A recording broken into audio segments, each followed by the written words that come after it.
Today marks the day of my wedding to my boyfriend, a moment I have eagerly awaited for a long time. However, as my wedding car arrived, a group of groomsmen blocked the way, insisting that I participate in childish games. I could only leave once I won.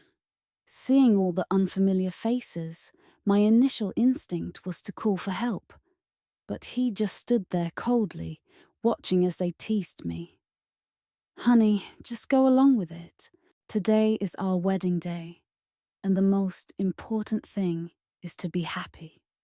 Looking at these men and the situation, I was so upset that I ripped off my veil. You all enjoy yourselves. I'm not going through with this. This is my wedding day with my husband. We had initially agreed to keep the ceremony simple, without many complex traditions and formalities. But when I arrived at his house, it became clear they had other plans. As the wedding car pulled up to his front door, a crowd of young people rushed out, armed with flying snow, colorful ribbons, foam spray, and prank items. They smiled as they advanced toward the car. Suddenly, someone yanked me out, shouting, "The bride is here! The bride is here! Everyone, get ready!" Before I could even see who it was, I was hit with a blast of flying snow. My colored contacts were instantly fogged up, and my eyes hurt so badly I couldn't open them. Come on, everyone, spray more. The more you spray, the bigger the red envelope will give.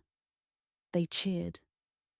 Several sprays nozzles aimed at my wedding dress, and the powerful water flow nearly knocked me over.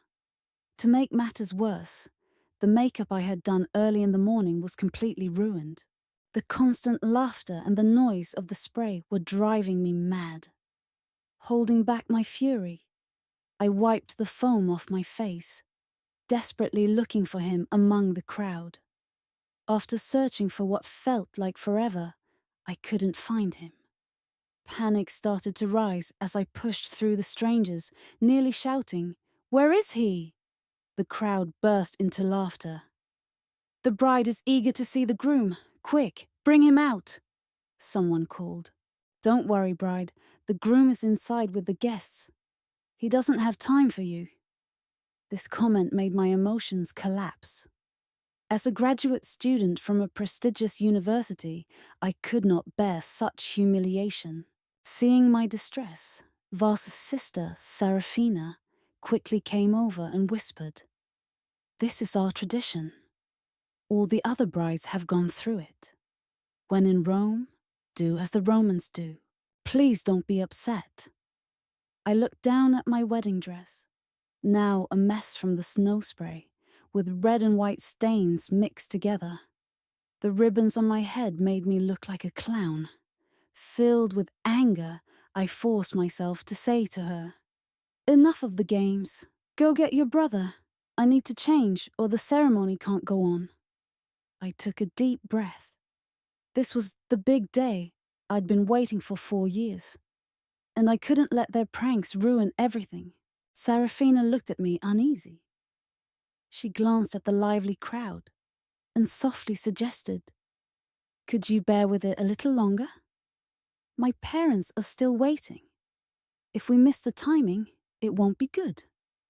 Seeing my hesitation, she grabbed my hand and pointed to a nearby house decorated with red silk and balloons. "My parents cleared out the cowshed next door for your wedding and even renovated it. They're all waiting for today. You can't let them down. Doesn't the bride want to have fun? We only sprayed you with a little snow spray. It's not that serious." A few strong men stood at the gate, seemingly unwilling to let me pass.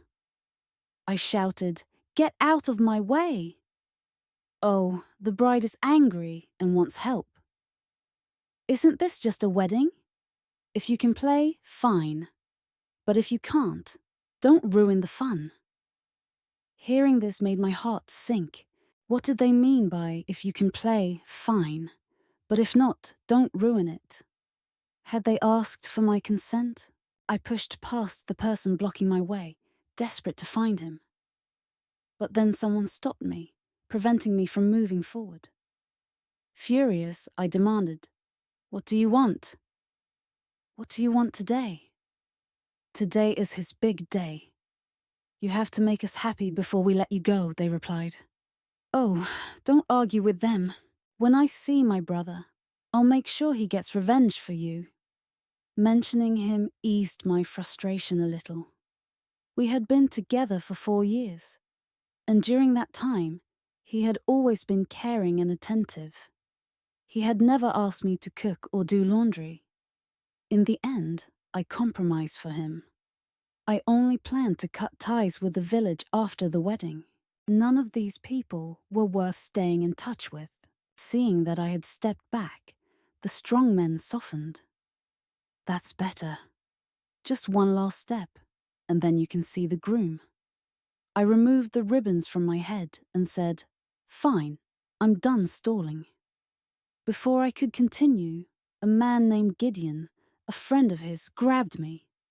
I recognized him from a previous meeting. Just as I was about to ask what he was doing, he pulled out a roll of clear tape.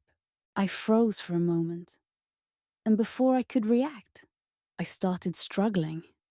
But as a woman, how could I fight against Gideon's strength? He pinned me against a nearby utility pole and tied my hands to it with the tape. Okay, I'm just a girl from the city. But do I still have to follow your customs?" I asked. Laughter erupted around me, and Serafina gave me a sympathetic look. "Gideon, be gentle. My sister-in-law has delicate hands and feet." "Stop nagging and hurry up," Gideon replied. Serafina glanced at me before heading back to the yard. The only person present who could have helped me had already left. Then, Gideon and the others began pulling out their phones to take pictures and asked, "Bride, tell us, who will be washing your clothes once you're married?" His eyes were full of teasing, and as soon as he finished speaking, everyone burst into laughter. I bit my lip in silence, while Gideon sprayed snow on my face. "Ha ha ha, bride, just admit it. From now on, all the laundry is your responsibility." "From now on, all the laundry is mine. That's decided." They laughed. "But who will cook?" I clenched my palm so hard my nails dug in, causing me to gasp in pain. "I'll cook." "And who will clean?" "I will," I replied, as they all laughed again. "That chubby kid says his wife has a bad temper. But look, even the most assertive bride becomes obedient here," someone commented. "That's right. You didn't make the first move. But seriously, this girl is really beautiful. Fuss is very lucky," an older man in the group said. "All right, it's getting late. Let's wrap this up and go drink." A few people threw a string of firecrackers at my feet, laughing as they stepped back. "Bride, this is the final step. Let the firecrackers chase away the evil spirits inside you." Seeing the firecrackers, I felt a sinking feeling in my chest. Before I could react, someone suddenly poured a bowl of flour over me. I had no time to dodge, and the flour went straight into my mouth, nose, and eyes. Just as I tried to react, the firecrackers were lit with a loud bang, and sparks flew. The fire quickly spread, engulfing my body. Pain surged through me as I struggled in the flames. My clothes and hair were burned off in an instant, and my skin was scorched. Tears streamed down my face. Unable to move, I could only reach out, hoping someone would save me. "Don't you see? The bride is on fire. Help her out the fire." The flames grew stronger, burning my wedding dress to shreds and peeling my skin. I thought maybe they were finally going to stop, but unexpectedly, a bowl of cold brown liquid was splashed onto my head. The liquid was yellow and had a terrible smell, making me gag. Once the fire was put out, there wasn't a single, uninjured part of my body left.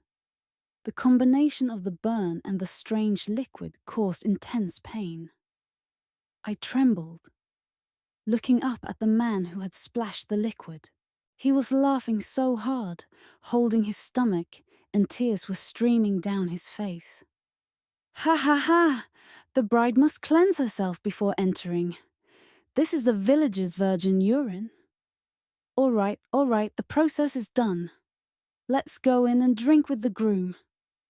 With that, everyone scattered, and no one paid any attention to me. Even though I screamed until my throat was raw, the courtyard remained full of life, and no one seemed to notice. I struggled desperately to free my hands from the tape, but the more I moved, the tighter it became, digging into my flesh. The pain gave me some clarity. Heavy snow was falling, and as the snowflakes hit my head, they melted into cold water that soaked me, piercing my nerves. Tears mixed with blood, running down my neck, making me feel increasingly uncomfortable. I decided I couldn't go through with this marriage. I would rather die than marry. I don't know how long it had been, but just as I was about to reach my breaking point, he finally arrived. He ripped the tape from my hands and draped a coat over me. My tears continued to flow. I wasn't sure whether I was grateful for his arrival or scared for what would come next. My body was shaking. He supported me and gave me a cup of hot water, which helped me feel warmth returning to my body. He said, "I'm sorry, AA. I didn't expect them to act this way. I promise I'll treat you well from now on." I stared at him, my face blank, completely disappointed. I realized that the way I was treated today was because he had turned a blind eye. Had he stood up for me earlier, those people would never have dared to treat me this way. I couldn't imagine what life would be like if I really married him. "I won't go through with this marriage," I said firmly. He was stunned, his mouth hanging open. "AA, what are you saying?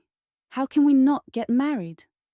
I wanted to say more, but the words just wouldn't come. Now I understood why my parents had opposed my relationship with Foos. At the start, they had strongly disagreed and said they wouldn't attend the wedding. Looking back, their disapproval made sense. I had been blinded by love and didn't listen to their advice. My mother once told me that if I insisted on marrying him, I would be the one who would get hurt, because she could already sense that Foos was untrustworthy. At that time, I thought my parents just didn't understand him. I let out a bitter laugh. He watched as his friends pranked his bride, but he reacted as if he were an outsider. "You can still get married, but your friends need to apologize and promise not to pull these ridiculous pranks again," I demanded. He looked surprised at first, then became impatient.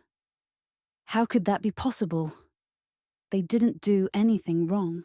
Why should they apologize to you? This is how we do weddings here. Everyone's just trying to enjoy the festive atmosphere. AA, do you really have to be such a buzzkill? I looked at the person who spoke and felt they were completely unfamiliar. Can we really disregard everyone's feelings just to create a festive atmosphere? Do you know this wedding dress is custom made? I waited 6 months for it. Do you have any idea how much time I spent on my makeup and hair?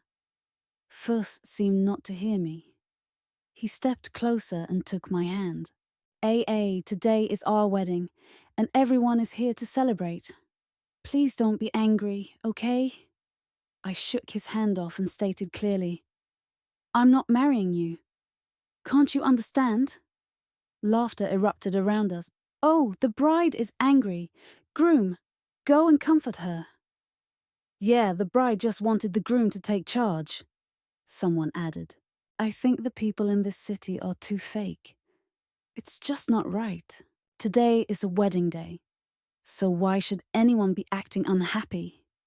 Thaddeus, you need to control your wife. This doesn't look good if it spreads.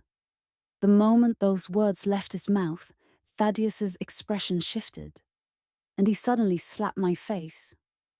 AA, I've had enough. How long are you going to keep making a scene? I covered my burning cheek, staring at him in shock.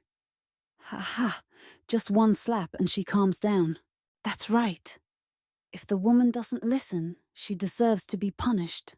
I was still wearing a soaked wedding dress, my makeup smeared with tears, standing there like a fool for everyone to judge.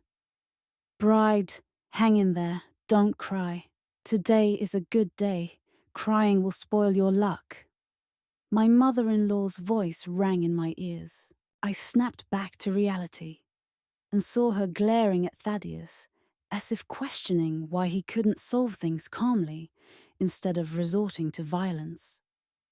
I looked at him involuntarily, and he met my gaze, but there was no remorse or sympathy in his eyes, just irritation. He ran his hand through his hair impatiently and said, "Mom, let's not interfere in our issues." My mother-in-law helped me into the wedding room, gave me a clean set of clothes and said, "Ayla, you should change first. This wedding dress is heavy and uncomfortable." I nodded blankly, unable to speak, lost in confusion. My body became so cold, I couldn't feel it anymore. Finally, I changed, threw the ruined wedding dress into the trash, and walked out. The yard was still full of life, with Thaddeus toasting at each table, enjoying the compliments he received, grinning proudly. When he saw me, his smile widened. "AA, come over quickly. This table is full of my good brothers, the ones who've stuck with me through thick and thin. Come raise a glass for them." I ignored him and kept walking. "AA, where are you going? Come over and toast," he called out.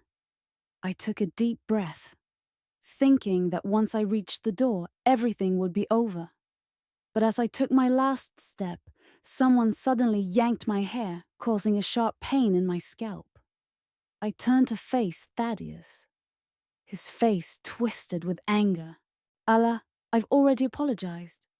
What more do you want? Why do you have to make everyone unhappy?" The pain from my scalp was intense, but I slapped him hard. "First, are you deaf? I don't want to marry you anymore." After saying that, I rushed outside. But unexpectedly, Thaddeus grabbed my hair again and yanked me back angrily. "Ayla, this is not up to you. Fuss, your wife is really something, truly remarkable. She brings honor to the Fuss family." Someone else chimed in. "Yeah, I've never seen such a bold bride before. It's hilarious that the wedding could be cancelled just like that." Before I could respond, Thaddeus began slapping and punching me like a barrage of attacks. "You ungrateful fool! Who do you think you are? I spent 880,000 on your bride price, and you think it can be called off just like that?" Tears poured down my face from the pain, but I clenched my teeth and stayed silent. I knew that showing weakness would mean the end for me. My silence only made Thaddeus angrier. He grabbed my hair and dragged me to the center of the yard. "I can't believe I can't handle a woman," he muttered as he raised his hand. But at that moment, he was thrown backward, crashing into a post and falling to the ground as though his body had been tossed by an invisible force. "Who did that? Who dares to touch me?" he yelled. I looked toward the sound and saw several familiar figures. I thought I was imagining it. But then a pair of warm hands lifted me from the ground. "AA, my AA." Hearing that familiar voice, all the anger, fear, and frustration I had been holding back suddenly flooded over me. Before Thaddeus could get back up, he was kicked again, followed by his cries and pleas for mercy. My mother's tears flowed freely, and I stared blankly at my parents. My father stood up for me, while my mother held me tightly, and my brother held a watermelon knife, glaring at everyone in the yard. He looked as though anyone who dared approach would be cut down. The crowd in the yard watched the scene in silence, not one person helping Thaddeus. I looked coldly at him, curled on the ground, and couldn't help but laugh. So this was his proud, good brother network. Yet after the incident, not a single person offered him any help. "Dad, Mom, I was wrong. Please don't hit him," Thaddeus begged. My father spat at him in fury. "Who's your dad? I don't recognize you as my son. You should be taking responsibility for what you've done to my daughter." My father kept punching Thaddeus until he was in terrible shape. "You wanted to play, didn't you? Well, now I'm going to play with you." My dad tied Thaddeus to a telephone pole, then threw 1,000 firecrackers at his feet. I covered my ears as the firecrackers exploded with a deafening bang. It was the sweetest sound I had heard all year. As the firecrackers went off, everyone in the yard scattered. Gideon, with a cigarette hanging from his mouth and a smirk on his face, watched the scene and blew out a smoke ring. "Thaddeus, it's not that we don't want to help you. It's that your father-in-law is teaching you a lesson, and us younger folks can't interfere." "Yeah, Thaddeus, just hang in there." Serafina, standing at the gate of the yard, watched everything with a cold expression, but didn't step forward. At that moment, I understood. My parents hadn't attended the wedding, but they knew everything that had been happening. Someone must have informed them of the hardships I faced. I glanced between Serafina and my mother-in-law, but my gaze eventually landed on Serafina. My gut told me that she was the one who had told my parents about what had happened. Sure enough, when the firecrackers exploded and sent Thaddeus flying, I noticed a flicker of surprise and fear on Serafina's face. Are we still playing?" Thaddeus asked, his eyes wide with terror as he shook his head frantically. "I was wrong. I shouldn't have joked with AA. Why stop now? Isn't it funny?" my brother said, as he threw another string of firecrackers at Thaddeus' feet. Thaddeus was so scared, he wet himself. He probably never imagined that our family would be this wild. At that moment, Grandma rushed out of the house with a pole and said, "Now we're even. You heard us and the marriage is called off. Now give back our dowry of 880,000. My dad sneered and opened the trunk. "With this little amount, we don't care. Take it back." After saying that, my dad dragged out a large box and spilled the money onto the ground. The clattering noise continued for around 10 minutes before finally stopping. I was left in shock as I watched my parents trade the 880,000 yuan dowry for a pile of 1-cent coins and dump them on the floor. My mother-in-law, furious, sat down and said, "Are you trying to torture us? This is nothing like what we gave you."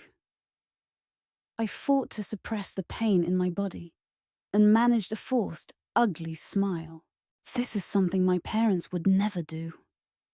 Still smiling, I added, "You can laugh once you find someone who's truly unreliable." My brother shot me a sharp look and then touched my slightly swollen cheek. Thaddeus stared at the money on the ground, rolled his eyes and fainted. In the end, my parents walked out proudly with me. Before leaving, I caught a glimpse of Serafina in the rearview mirror, smiling and waving at me. My phone had been broken by Fus, so after buying a new one and inserting the SIM card, I received a message from Serafina. She called me Sister AA, not sister-in-law. She wrote, Sister Ala, I hope you don't marry into the fattiest family. It's not a good place. I've lived here since I was young, and I know the struggles well. You are too good for this place. I'm glad to see you leaving, and I hope we can meet again in the future. I had heard about Serafina from Thaddeus before.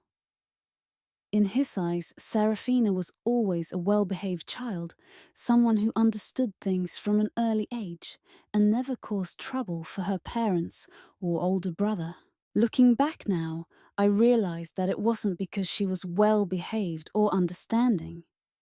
It was because to survive in such an environment, she had to be cautious and win everyone's favor. For several days, I tried calling Serafina, but she didn't answer. Something felt off. Even though I didn't like Fus's family, I felt that Serafina was fundamentally different from them. My parents fully supported my decision. My mom said, "If it weren't for that girl posting the video, we wouldn't have known how much you went through. I can't imagine how scared you must have been in that place." Dad said, "AA, go ahead and do what you want. I'm with you." Though my brother didn't say much, he still patted my head, silently showing his support. And so, we proudly returned to Fus's village. The door to the fattiest family's house was tightly shut, and I could faintly smell blood. I called Serafina again. The ringtone echoed through the crack in the door. Serafina was home. But why wasn't she answering? Was something wrong? Just as I was wondering, my dad kicked the door open. Inside, I saw Serafina lying on the floor, covered in wounds. When she saw me, tears instantly streamed down her face. But she didn't dare to cry too loudly, fearing it would make the pain worse. My dad was furious. What kind of people are these? How could they hurt their own daughter? It's unbelievable. Before Fuss's family came back, we quickly took Serafina away. Once in the car, her tense body finally relaxed. Then, she said something that shocked us all. "Thaddeus is not my real brother, and Ophelia is not my real mother. I got separated from my family when I was 4, and they found me." The car went silent. No one spoke, and we could all hear Serafina quietly crying. She continued, "Before you all came, I actually wanted to commit suicide. But seeing Sister AA, I suddenly felt like I was saved." It turned out that Serafina's life had been as difficult as I had imagined. Over the years, we didn't want to reopen her wounds, so we quietly listened as she recounted her story. Fuss said that after he married Sister AA, I would be next, and I should marry him to exchange for something useful. But I didn't want to see Sister AA go into that den of wolves, so I called my uncle and aunt. Fuss knew I messed up his wedding and took out all his anger on me. "As you can see now," she said, forcing out a smile that was worse than crying. At that moment, an idea came to me. I wanted Fuss and his mother to pay for what they had done. My parents, brother and I took Serafina to the police, where she firmly believed that Ophelia and her son had kidnapped her and taken her from her biological parents. After more than 20 years, no one cared about the truth anymore. Everyone was focused on the kidnapping. Serafina quickly arranged a paternity test with Fuss and his mother. The results of the test showed that there was no evidence to support the claim that Ophelia was Serafina's biological mother. Upon hearing this, Ophelia seemed like the world had come crashing down on her. She collapsed to the ground, repeatedly pounding the floor. "This is too much. You were so small when we found you. Without me, you might not have survived. How can you blame me?" Fuss clenched his fists, remaining silent, clearly afraid of something. Ophelia continued to cry out, insisting, We rescued you. You weren't trafficked. This has nothing to do with us. Just let us go." Then, Serafina revealed another heartbreaking truth. When I was 18, Foss forced me to do things I didn't want to do. After saying that, she took off her long pants and revealed some unsightly scars on her thigh. At that moment, Thaddeus's face turned pale. He was so nervous that he couldn't speak. I was momentarily stunned, then quickly draped my coat over Serafina. I couldn't understand how something that had seemed fine could suddenly turn out like this. Or if Foos had always been like this. And I only just realized it now. I took a deep breath and hugged Serafina tightly.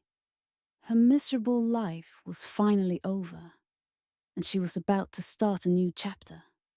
I hoped the future would be peaceful, with everything going smoothly. The doctor took evidence from Serafina. At this moment, I truly admired Serafina's bravery. I couldn't even begin to comprehend the hardships she had endured over the years. She had been trapped in immense struggles, yet she remained true to her purpose and offered help when I saw I needed it the most.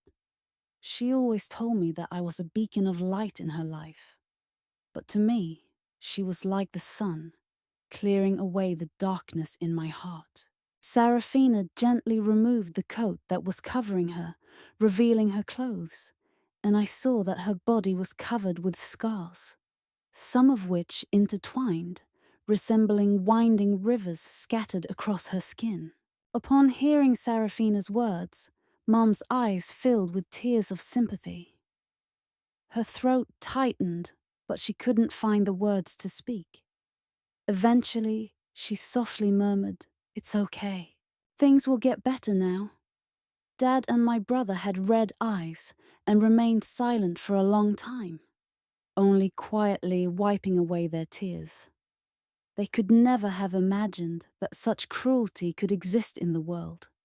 Meanwhile, Serafina stayed composed, silently dressing as if those wounds didn't affect her. She smiled kindly, raised her hand to gently wipe away my tears, and said, "Sister Lara, don't cry. I'm fine, aren't I?" After an extensive search, the police finally located Serafina's biological parents. Unfortunately, her parents had passed away 5 years ago. This elderly couple had spent 20 years searching for her, but had never received any news. They lived their lives burdened with guilt. Upon hearing this, Serafina seemed a bit lost, and in the end, she could only cry and say, "It's okay. This way, they can rest easier. If they knew what I went through, it would hurt them terribly." The news about her biological parents had come to light, but Serafina maintained that it was Avilia who had lured her away with a lollipop. She also provided irrefutable evidence regarding Foos, and both he and his mother were eventually sent to prison. Before going to prison, Foos looked at me with red eyes and said, "Allah, you're incredible. I wanted to spend my life with you, but now my family is ruined because of you." I scoffed, tightening my grip on Serafina's hand, and said, "Someone like you deserves to be here." Before all of this, I had defended Foos, but now that I knew what he was capable of, it became clear to me that he had lost his humanity. It took me 4 years to see his true nature, which also meant that fate didn't want me to stay in that family any longer. Serafina, on the other hand, had taken 20 years to escape this nightmare. I felt we should celebrate her new beginning. And of course, that's exactly what we did. Mum prepared a meal with all of our favorite dishes. Looking at Serafina, Mum's eyes grew teary, and as she spoke, tears streamed down her face. "Serafina, just think of this place as your home. Stay as long as you like. I really wish I had another daughter." Serafina seemed unaffected, smiling as she nodded, then turned to me and said, Ayla, it's so nice to know you. I don't know why, but when I first saw you, I felt like we might become great friends. She continued, if you don't mind me saying, my feelings are complicated. I'm not sure what to even express. Of course, I didn't mind her words. I could only admire her courage. If I had been in her place, could I have acted like she did? I didn't know the answer to that. Later, Sarafina took me to her parents' gravestone. She knelt down and placed a bouquet of daisies. Mum and Dad, I feel like I've found a home now. You don't need to blame yourselves or worry about me. I'm doing well now with a caring sister, enough to eat, warm clothes, and no more fear of being bullied. The daisies swayed gently in the breeze, as though they were smiling. Sarafina changed her name to her father's surname, and she is now called Vivi, a life of ease, peaceful and uneventful. I hope that her future will be filled with safety and happiness.